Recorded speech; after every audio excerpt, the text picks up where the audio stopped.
এই নিয়োগে সকল জেলার প্রার্থী আবেদন করতে পারবে। তো দেখতে পারছেন এখানে প্রকল্প পরিচালকের কার্যালয়ে নিয়োগ বিজ্ঞপ্তি প্রকাশিত হয়েছে 26/9/2024 খ্রিস্টাব্দ তারিখে। তো এই নিয়োগ বিজ্ঞপ্তিতে সাধারণত সকল জেলার প্রার্থী আবেদন করতে পারবে। তো দেখতে পারছেন এখানে সকল জেলা অর্থাৎ সব জেলার প্রার্থী আবেদন করতে পারবে।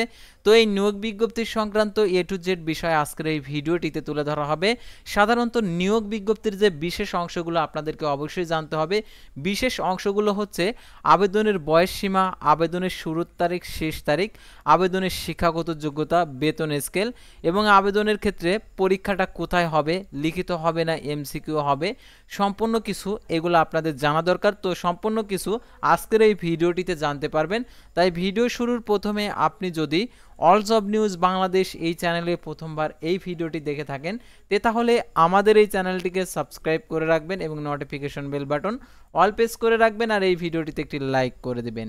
আর যারা আমাদের ফেসবুক পেজে ভিডিও দেখছেন অবশ্যই আমাদের ফেসবুক পেজটি লাইক দিয়ে ফলো করে আমাদের ইউটিউব চ্যানেলটি সাবস্ক্রাইব করার পাশাপাশি আপনারা আমাদের ফেসবুক পেজের যে ভিডিওটা দেখছেন এই ভিডিওটি শেয়ার করে আপনাদের বন্ধুদের মাঝে পৌঁছে দেবেন।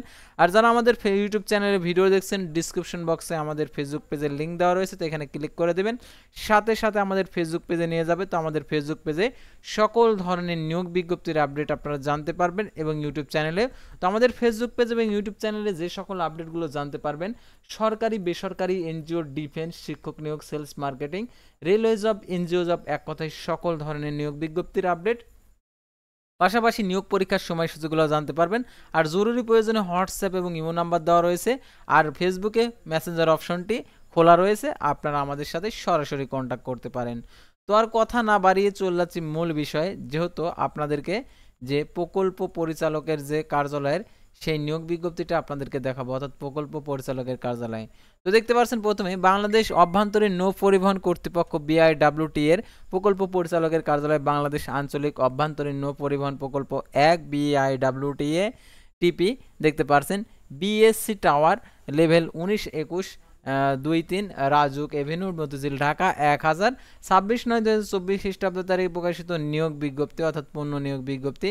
তো দেখতে পাচ্ছেন এখানে বিশ্ব ব্যাংকের আর্থিক সহায়তার BIWT এর কর্তৃক বাস্তবায়নাধীন বাংলাদেশ আঞ্চলিক অভ্যন্তরীণ নৌ পরিবহন প্রকল্প 1 চট্টগ্রাম থেকে ঢাকা আশুগঞ্জ যুক্ত নৌপথ খনন এবং টার্মিনাল সহ আনুষঙ্গিক স্থাপনাগুলির নির্মাণ ও প্রথম সংশোধিত শীর্ষক প্রকল্পের আওতায় প্রকল্পের মেয়াদে অফিস সহকারী কাম কম্পিউটার অপারেটর এই শূন্য পদের লোকবল আর কি শূন্য পদের সর্বসাকুল্য বেতনের সম্পূর্ণ অস্থায়ী ভিত্তিতে প্রকল্প চলাকালীন সময় পর্যন্ত পূরণের জন্য বাংলাদেশি নাগরিকদের নিকট হতে নিম্নবর্ণিত যোগ্যতা ও শর্ত পূরণ সাপেক্ষে পুনরায় আবেদনের আহ্বান করা যাচ্ছে। তো দেখতে পাচ্ছেন প্রথমে পদের নাম, প্রকল্পের নাম, জাতীয় বেতন স্কেল 2015 সাল অনুযায়ী, বয়স সীমা, পদের নাম, শিক্ষাগত যোগ্যতার অন্য অন্য যোগ্যতার অভিজ্ঞতা, যেসব জেলার প্রার্থীগণ আবেদন করতে পারবেন।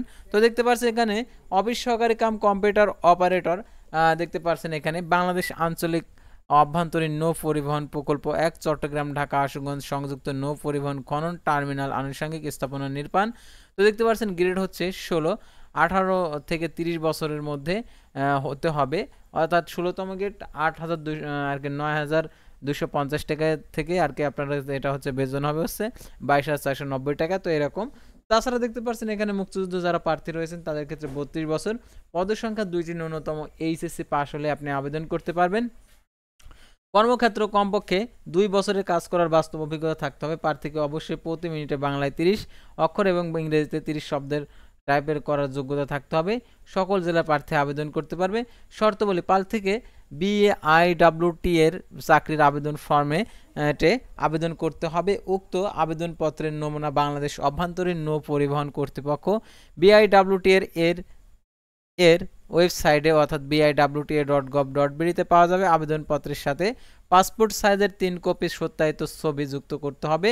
আবেদনপত্রের সাথে এ পর্যায়ে অন্য কোনো প্রকার কাগজপত্র সংযুক্ত করার প্রয়োজন নেই, তবে মৌখিক পরীক্ষার সময় সব শিক্ষাগত যোগ্যতার অভিজ্ঞতার সনদ সংশ্লিষ্ট ইউনিয়ন পরিষদ চেয়ারম্যান, পৌরসভার mayor, city corporation, ward commissioner কর্তৃক প্রদত্ত স্থায়ী বাসিন্দার ও নাগরিকত্ব সনদ ইত্যাদি মূল কপি প্রদর্শন করতে হবে এবং ওই সময়ের সংশ্লিষ্ট কাগজের 1 কপি সত্যায়িত ফটোকপি জমা দিতে হবে। মৌখিক পরীক্ষার সময় মুক্তিযোদ্ধা, শহীদ বীর মুক্তিযোদ্ধা সন্তানদের ক্ষেত্রে মুক্তিযোদ্ধা বিষয়ক মন্ত্রণালয় কর্তৃক পিতা মাতার জন্য ইস্যুকৃত সনদ, প্রত্যয়নপত্র, এতিমখানা নিবাসী ও শারীরিক প্রতিবন্ধীর ক্ষেত্রে উপযুক্ত কর্তৃপক্ষ কর্তৃক প্রদত্ত প্রত্যয়নপত্রের মূল কপি প্রদর্শন করতে হবে এবং ওই সময় সংশ্লিষ্ট কাগজপত্রের এক কপি সত্যায়িত ফটোকপি জমা দিতে হবে। আবেদনপত্রের সাথে BIWTP এর প্রকল্প বরাবর 100 টাকার পে অর্ডার ব্যাংক ড্রাফট অফারের যোগ্য যুক্ত করতে হবে। নিয়োগ ও অন্যান্য আর্থিক সুযোগ সুবিধার ক্ষেত্রে সরকার কর্তৃক জারিকৃত উন্নয়ন প্রকল্পের অনেকেই আছেন যারা চাকরি বা পড়াশোনার পাশাপাশি অনলাইন বা ই-কমার্স বিজনেস শুরু করতে চান, স্বপ্ন দেখেন উদ্যোক্তা হবার, কিন্তু সঠিক গাইডলাইন এবং বিনিয়োগের অভাবে সেই স্বপ্ন বাস্তবায়ন করতে পারছেন না। কেমন হবে যদি বিনিয়োগের ঝামেলা ছাড়াই আপনি একটি ই-কমার্স কোম্পানির মালিক হয়ে নিজের উদ্যোক্তা জীবন শুরু করতে পারেন, কিংবা চাকরির পড়াশোনার পাশাপাশি সাইড বিজনেস শুরু করার সুযোগ পান? তাহলে আপনার জন্য আছে একটি চমৎকার সুখবর। ই-ফার্ম বাংলাদেশ আপনার জন্য নিয়ে এসেছে ই-কমার্স এন্টারপ্রেনারশিপ ট্রেনিং প্রোগ্রাম, যেখানে আপনি পাবেন সঠিক গাইডলাইন, অভিজ্ঞ প্রশিক্ষণ এবং বিনিয়োগের ঝামেলা ছাড়াই ই-কমার্স ব্যবসা শুরু করার সুযোগ। এই প্রোগ্রামে বিশেষ সুবিধা হলো আপনাকে ট্রেনিং ফি ছাড়া কোনো বিনিয়োগ করতে হবে না। শুধুমাত্র ট্রেনিং ফি প্রদান করলেই প্রোগ্রামের প্রথম দিন থেকেই আপনি হয়ে উঠবেন একটি ই-কমার্স ব্যবসার গর্বিত মালিক। এই প্রোগ্রামটি শুধু ট্রেনিংয়ের মধ্যেই সীমাবদ্ধ নয়, এখানে আপনি বাস্তব ই-কমার্স প্রজেক্ট তৈরি করবেন, সেটি বাস্তবায়ন করবেন এবং সফলভাবে পরিচালনা করবেন। আরও আকর্ষণীয় ব্যাপার হলো, যদিও এই প্রোগ্রামটির রেজিস্ট্রেশন ফি 15,000 টাকা, বর্তমানে 30% ডিসকাউন্ট দিয়ে 10,500 টাকার প্রোগ্রামের জয়েন করার সুযোগ পাচ্ছেন। বিজনেসের চেয়ে ভালো ক্যারিয়ার অপশন আর কিছুই নেই। তবে সিটের সংখ্যা সীমিত, তাই সুযোগ হাতছাড়া করতে না চাইলে এখনই ভিডিওর ডিসক্রিপশন বক্স অথবা পিন কমেন্ট চেক করে রেজিস্ট্রেশন করুন। তো লিঙ্কে ক্লিক করে দেওয়ার পর ঠিক আপনাদের এরকম একটি পেজ চলে আসবে। তো এই পেজের একদম নিচে গিয়ে যে রেজিস্ট্রেশন বক্স রয়েছে সেই বক্সটা আপনারা পূরণ করবেন, তাহলে আপনাদের রেজিস্ট্রেশনটা সম্পূর্ণ হয়ে যাবে। মনে রাখবেন, একবার হাতছাড়া হয়ে যাওয়ার সুযোগের চেয়ে মূল্যবান আর কিছু নেই।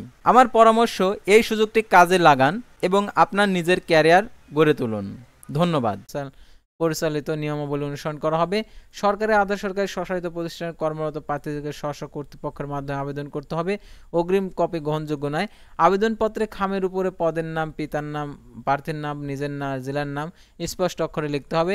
লিখিত মৌখিক পরীক্ষার জন্য প্রার্থীর সাথে পত্র দ্বারা যোগাযোগ করা হবে এবং পরীক্ষা অংশগ্রহণের জন্য কোনো প্রকার টিএডি প্রদান করা হবে না। প্রার্থীকে বর্তমান ঠিকানায় 10 টাকার ডাক টিকিট সম্বলিত 10 ইঞ্চি এবং 4 ইঞ্চি সাইজের একটি ফেরত খাম যুক্ত করতে হবে এবং আবেদনপত্র 21/10/2024 খ্রিস্টাব্দ তারিখে বিকেল 5টার মধ্যে প্রকল্প পরিচালক BRWTP এর এক প্রকল্প BSC টাওয়ার 19 তলা বরাবর প্রেরণ করতে হবে। ত্রুটিপূর্ণ অসম্পূর্ণ আবেদনপত্র বাতিল বলে গণ্য হবে। যে কোনো কারণ দর্শানো ব্যতিরেকে কর্তৃপক্ষ নিয়োগ বিজ্ঞপ্তি স্থগিত ও বাতিল করার ক্ষমতা সংরক্ষণ করেন। যেসব আবেদনকারী ইতিপূর্বে যেসব আবেদন করেছেন সেসব আবেদনকারী পুনরায় আবেদন করার প্রয়োজন নেই। তো দেখতে পাচ্ছেন 26/9/2024 খ্রিস্টাব্দ তারিখে এটা স্বাক্ষরিত করেছেন। তো ভিউয়ার্স, আজকের ভিডিওটি ছিল সাধারণত প্রকল্প পরিচালকের কার্যালয়ের নিয়োগ বিজ্ঞপ্তি নিয়ে। তো পরবর্তী ভিডিওতে আবারও কোনো নতুন জব সার্কুলার নিয়ে আপনাদের সামনে হাজির হব। সে পর্যন্ত সবাই ভালো থাকবেন, সুস্থ থাকবেন, আর অবশ্যই আমাদের ফেসবুক পেজটি লাইক দিয়ে ফলো করে ইউটিউব চ্যানেলটি সাবস্ক্রাইব করে পাশেই থাকবেন।